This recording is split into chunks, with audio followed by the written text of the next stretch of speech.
I had so many dreams of where I wanted to go, who I wanted to be, and what I wanted to do. Theater companies I wanted to start with classmates, movies I wanted to be in, directors I wanted to work with, stories I needed to tell. It might take a little time, I thought, but it would happen. When I sat there, 22 years ago, what I didn't want to think about is where I would be tomorrow. What I would have to start to do tomorrow. And I graduated in 1991, a great year, a time of resurgence for independent films in this country, a time of relatively affordable rents in New York City.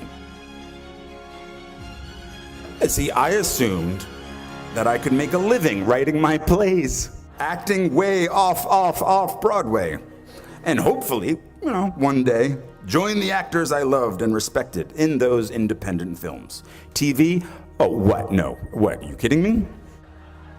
No, didn't even consider that. I had much more class than that. Much more self-respect than that. What I didn't have was cash, a bank account, a credit card, or an apartment. I packed the life that I knew with socks and a toothbrush into my backpack, and I slept on couch after couch after couch after couch at friends' apartments in New York until I wore out their rent-paying roommates' welcome. I didn't want a day job. I was an actor. I was a writer. I was a Bennington graduate. I had to get a day job.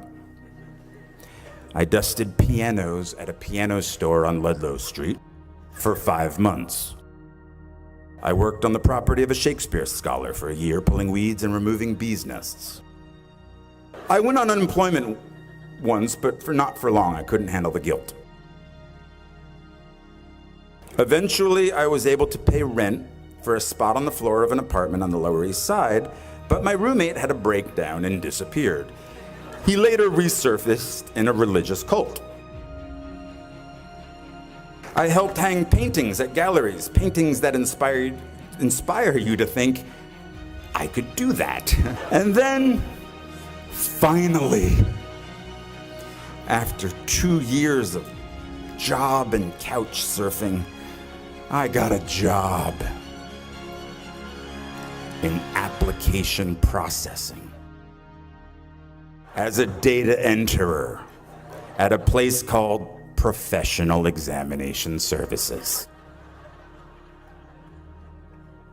And I stayed for 6 years. 6 years. Longer than my time at Bennington. From the age of 23 to 29.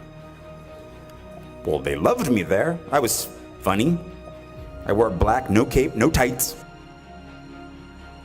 I smoked in the loading docks with the guys from the mailroom, and we shared how hungover we all were. I called in sick almost every Friday because I was out late the night before. I hated that job, and I clung to that job. Because of that job, I could afford my own place. So I lived in Williamsburg, Brooklyn. My rent was $400 a month.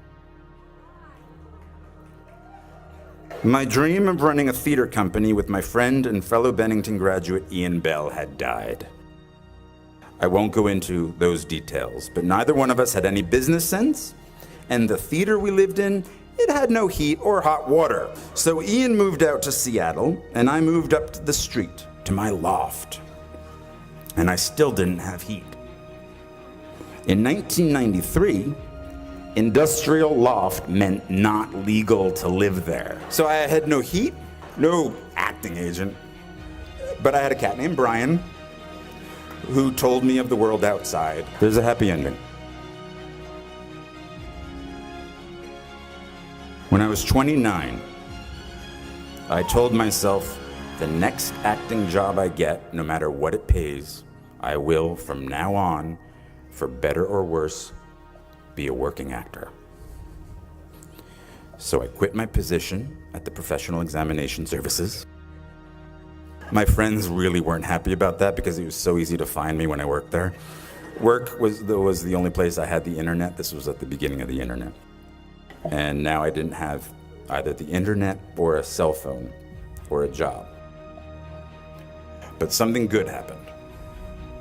I got a low-paying theater job in a play called Imperfect Love, which led to a film called 13 Moons with the same writer, which led to other roles, which led to other roles. And I've worked as an actor ever since. I didn't know that would happen. At 29, walking away from data processing, I was terrified. 10 years in a place without heat, 6 years at a job I felt stuck in. Maybe I was afraid of change. Are you? My parents didn't have much money, but they struggled to send me to the best schools. And one of the most important things they did for me, and graduates, maybe you don't want to hear this, is that once I graduated, I was on my own. Financially, it was my turn. But this made me very hungry. Literally. I couldn't be lazy. I couldn't be. And so at 29, and at very long last, I was in the company of the actors and writers and directors I'd sought out that first year, that first day after school. I am by their sides. Raise the rest of your life to meet you. Don't search for defining moments because they will never come. Well, the birth of your children, okay, of course. Forget about it. That's 6 months. My life is forever changed, and that's the most defining moment ever. But I'm talking about in the rest of your life, and most importantly, in your work. The moments that define you have already happened, and they will already happen again. And it passes so quickly. So please bring each other along with you. Everyone you need is in this room. These are the shiny, more important people. A rhythm sets in, just like it did after your first few days here. Just try not to wait until, like me, you're 29 before you find it. And if you are, that's fine too. Some of us never find it. But you will. I promise you. You are already here. That's such an enormous step all its own. You'll find your rhythm or continue the one you have already found. I was walking downtown in Manhattan the other day, and I was approached by a group of very sweet young ladies. They didn't know what to say or couldn't form the words, but it came out that they were NYU freshmen, and they were majoring in musical theater. Of course, come on. They were like science majors. They were running after me. What musicals are you doing? I inquired. Well, one of them said, looking down at her shoes, we aren't allowed to be in plays our freshman year. Now, they were paying a very high tuition to not do what they loved doing. I think I said, well, hang in there. What I should have said was, don't wait until they tell you you are ready. Get in there. Sing. The world might say you are not allowed to yet. I waited a long time out in the world before I gave myself permission to fail. Please, don't even bother asking. Don't bother telling the world you are ready.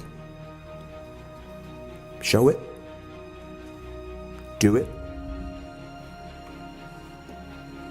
What did Beckett say? Ever tried, ever failed, no matter. Try again, fail again, fail better. The world is yours. Treat everyone kindly and light up the night.